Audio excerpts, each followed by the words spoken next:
আসসালামু আলাইকুম। সংবাদে আপনাদের সবাইকে স্বাগত। সংবাদ শিরোনাম।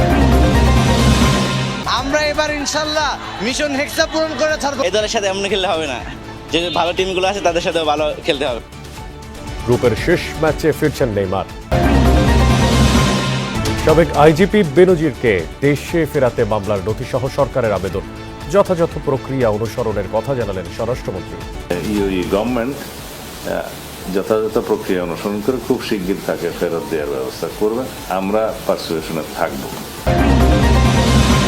প্রধানমন্ত্রীর মালয়েশিয়া ও চীন সফরে গুরুত্ব পাবে শ্রমবাজার মুক্ত বাণিজ্য চুক্তি। বেইজিংয়ের সঙ্গে আলোচনা হবে তিস্তা বহুমুখী প্রকল্প নিয়ে। চাঁপাইনবাবগঞ্জ সীমান্ত দিয়ে 4 শিশুসহ 20 জনকে পুশিনের চেষ্টা বিএসএফের, স্থানীয়দের নিয়ে প্রতিহত করল বিজিবি। শান্তি আলোচনা ভেস্তে দিতে যুদ্ধবিরতি লঙ্ঘন করে লেবাননে ইসরায়েলের হামলা, মার্কিন গোয়েন্দা তথ্য জেনেভায় বসার ইঙ্গিত ইরান যুক্তরাষ্ট্রের। ব্রাজিলের জয়ে উচ্ছ্বাস উল্লাসে ভাসছেন বাংলাদেশের সেলেসাও সমর্থকরা। ঢাকা বিশ্ববিদ্যালয় টিএসসি ছাড়াও সারা দেশের বিভিন্ন স্থানে বিগ স্ক্রিনে খেলা উপভোগ করেন তারা। হেক্সা মিশন পূরণে এই জয় আত্মবিশ্বাস জমাবে ব্রাজিলকে, এমনটাই নাকি মনে করছে সমর্থকরা। হেভিওয়েটের ম্যাচ দেখেন ভিন্ন দলের ফুটবল সমর্থকরাও। বিশ্বকাপের গ্রুপ পর্বে প্রতিপক্ষ হাইতির জালে ব্রাজিলের একের পর এক গোল। জয়ের ঘ্রাণে তখন উল্লাসে মাতোয়ারা সেলেসাও সমর্থকরা।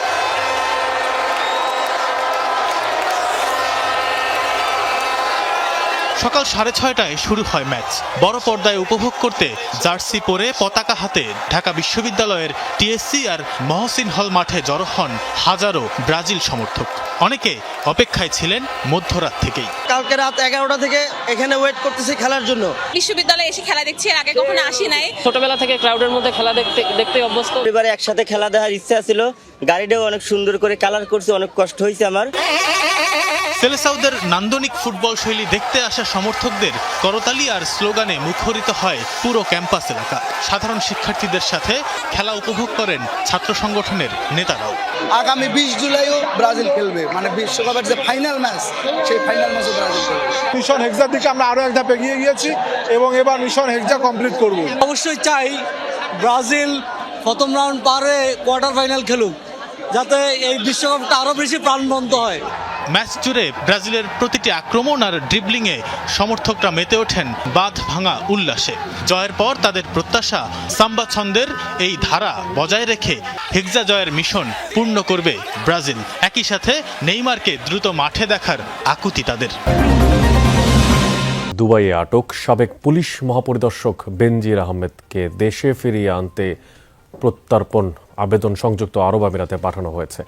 স্বরাষ্ট্রমন্ত্রী সালাউদ্দিন আহমেদ জানান, আবেদনের সাথে 144 পৃষ্ঠার মামলার নথিপত্র পাঠানো হয়েছে। মন্ত্রীর আশা, শিগগিরই বেনজির আহমেদকে বাংলাদেশে ফেরত পাঠাবে আমিরাত। 12 জুন বেনজির আহমেদকে আটক করে দুবাই পুলিশ। এর আগেই ছিল ইন্টারপোলের রেড নোটিশ। এরপরই প্রত্যর্পণের জন্য প্রয়োজনীয় নথিপত্র সংযুক্ত আরব আমিরাতে পাঠিয়েছে বাংলাদেশ সরকার। সচিবালয়ে ব্রিফিংয়ে স্বরাষ্ট্রমন্ত্রী জানান, বেনজির আহমেদের বিরুদ্ধে চলমান মামলাগুলোর এজাহার, অভিযোগপত্র এবং অন্যান্য আনুষঙ্গিক তথ্যসহ 144 পৃষ্ঠার নথি আমিরাত কর্তৃপক্ষের কাছে পাঠানো হয়েছে। পররাষ্ট্র মন্ত্রণালয় তাদেরও একটি আরবিতে ট্রান্সলেট করার বিষয় ছিল, একটা পিটিশন, সেটা করে ওই বিকেলেই তারা ডিপ্লোম্যাটিক ব্যাগে করে ইউএই গভর্নমেন্টের কাছে পাঠিয়েছে। দুর্নীতি ও অবৈধ সম্পদ অর্জনের অভিযোগে দেশে বেনজির আহমেদের বিরুদ্ধে 6টি মামলা চলমান। এর মধ্যে একটির সাক্ষ্য গ্রহণ চলছে, বাকিগুলো তদন্তাধীন। কি আছে দুবাইয়ে পাঠানো নথিপত্রে?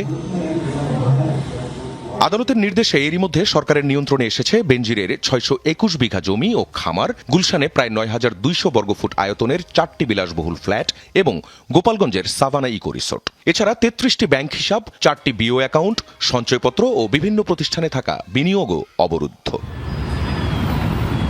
যুক্তরাষ্ট্রের নিউ ইয়র্কে লেক এভিনিউ ও লেক স্ট্রিটে থাকা 2টি বিলাসবহুল বাড়ি ইতিমধ্যে জব্দ করেছে মার্কিন কর্তৃপক্ষ। একই সঙ্গে যুক্তরাষ্ট্র ও মালয়েশিয়ার ব্যাংক হিসেবে থাকা অর্থ আদালতের আদেশে ফ্রিজ করা হয়েছে। দুবাইয়ে রিয়েল এস্টেট ও হোটেল খাতে বিপুল বেনামি বিনিয়োগের অভিযোগও এখন আন্তর্জাতিক তদন্তের আওতায়। দুদক ও সংশ্লিষ্ট সংস্থাগুলো এসব সম্পদের উৎস ও মালিকানা অনুসন্ধান করছে। দুবাইয়ে আটকের পর এখন তাকে দেশে ফেরাতে আইনি ও কূটনৈতিক চ্যানেলে কাজ করছে ঢাকা। এখন সে দেশের আদালত আইনি প্রক্রিয়া শেষে প্রত্যর্পণের বিষয়ে সিদ্ধান্ত নেবে। তবে আদালতের আদেশের বিরুদ্ধে আপিলের সুযোগও থাকবে বেনজিরের। আগে বিচার হবে সেখানকার মামলার, তারপর প্রত্যর্পণ বিষয়ে সিদ্ধান্ত। তা আমরা আশা করি ইউএই গভর্নমেন্ট যথাযথ প্রক্রিয়া অনুসরণ করে খুব শিগগির তাকে ফেরত দেওয়ার ব্যবস্থা করবে। আমরা পার্সুয়েশনে থাকব। প্রথম দ্বিপাক্ষিক সফরে কাল মালয়েশিয়া ও চীন যাচ্ছেন প্রধানমন্ত্রী তারেক রহমান। সফরে তিস্তা বহুমুখী প্রকল্প সহ সমন্বিত নদী ও পানি ব্যবস্থাপনার পাশাপাশি দুদেশের সামরিক যোগাযোগ বাড়ানোর বিষয়ে আলোচনা হবে বলে জানিয়েছেন পররাষ্ট্র সচিব আসাদ আলম সিয়াম। জানান, সামরিক নিরাপত্তা, সুশাসন সহ চীনা প্রেসিডেন্টের 4 বৈশ্বিক উদ্যোগ নিয়ে ইতিবাচক ঢাকা এগুলোতে যুক্ত হওয়ার বিষয়ে ভাবছে বাংলাদেশ সরকার। সরকার গঠনের 4 মাস পর রোববার প্রথম বিদেশ সফরে যাচ্ছেন প্রধানমন্ত্রী তারেক রহমান। দ্বিপাক্ষিক সফরে তার প্রথম গন্তব্য মালয়েশিয়া। 21 জুন কুয়ালালামপুর পৌঁছে 22 জুন দেশটির প্রধানমন্ত্রীর সাথে আনুষ্ঠানিক বৈঠক করবেন তিনি। সেখানে প্রাধান্য পাবে শ্রমবাজার খোলা, আসিয়ানের সদস্যপদ প্রাপ্তি ও মুক্ত বাণিজ্য চুক্তি নিয়ে আলোচনা। সই হতে পারে সংস্কৃতি বিনিময় সহ কয়েকটি চুক্তি। মাননীয় প্রধানমন্ত্রী সফরকালে বাণিজ্য, বিনিয়োগ, সম্প্রসারণ, জ্বালানি সহযোগিতা, হালাল অর্থনীতি, কর্মী প্রেরণ, সেমিকন্ডাক্টর শিল্প, কৃষি, শিক্ষা ও জনযোগাযোগ সহ বিভিন্ন ক্ষেত্রে দুদেশের মধ্যে অধিকতর সহযোগিতা স্থাপনের বিষয়ে আলোচনা হবে। মালয়েশিয়া থেকে সরাসরি চীনের দালিয়ানে ওয়ার্ল্ড ইকোনমিক ফোরামের অনুষ্ঠানে 23 জুন যোগ দেবেন প্রধানমন্ত্রী। এ সময় বেশ কজন বিশ্ব নেতার সাথে বৈঠক হতে পারে তার। 25 জুন চীনা প্রধানমন্ত্রীর সাথে দ্বিপাক্ষিক বৈঠক। সেখানে প্রাধান্য পাচ্ছে সমন্বিত নদী ও পানি ব্যবস্থাপনা, বিশেষ করে পদ্মা ব্যারেজ ও তিস্তা বহুমুখী প্রকল্প নিয়ে আলোচনা। আর 26 জুন প্রধানমন্ত্রী তারেক রহমানের দেখা হবে চীনের প্রেসিডেন্ট শি জিনপিং এর সাথে। সমন্বিত নদী ব্যবস্থাপনা বা ইন্টিগ্রেটেড ওয়াটার ম্যানেজমেন্ট একটা আলোচনার বিষয়, এবং আমি ধারণা করি সেই আলোচনা অনেক বিস্তৃত এবং সম্প্রসারিত। সেখানে আপনারা যে প্রসঙ্গগুলো তুলেছেন, তিস্তাতে আলোচনা হবেই বলে আমি ধারণা করি। আমরা তো তুলব সে প্রসঙ্গ। সেছাড়া অন্যান্য নদী ব্যবস্থাপনা বা ওয়াটার ম্যানেজমেন্টের ক্ষেত্র থেকে আরও আলোচনা বিস্তৃত হবে।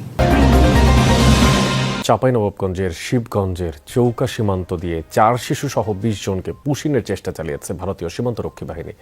ভোরে বিএসএফ এর এই পুশিনের চেষ্টা স্থানীয়দের সাথে নিয়েই প্রতিহত করে বর্ডার গার্ড বাংলাদেশের সদস্যরা। বিজিবি জানায়, সীমান্তে 4 শিশু সহ 20 জনকে দেখতে পেয়ে তাদের বাধা দেওয়া হয়। বর্তমানে শূন্যরেখায় আনুমানিক 60 গজ অভ্যন্তরে ভারতের অভ্যন্তরেই সুখদেবপুর এলাকায় অবস্থান করছে তারা। পুশিন প্রতিরোধে সীমান্তে টহল জোরদার করেছে বিজিবি, আর সেই সাথে অনুপ্রবেশ ঠেকাতে পাহারা দিচ্ছে স্থানীয়রাও।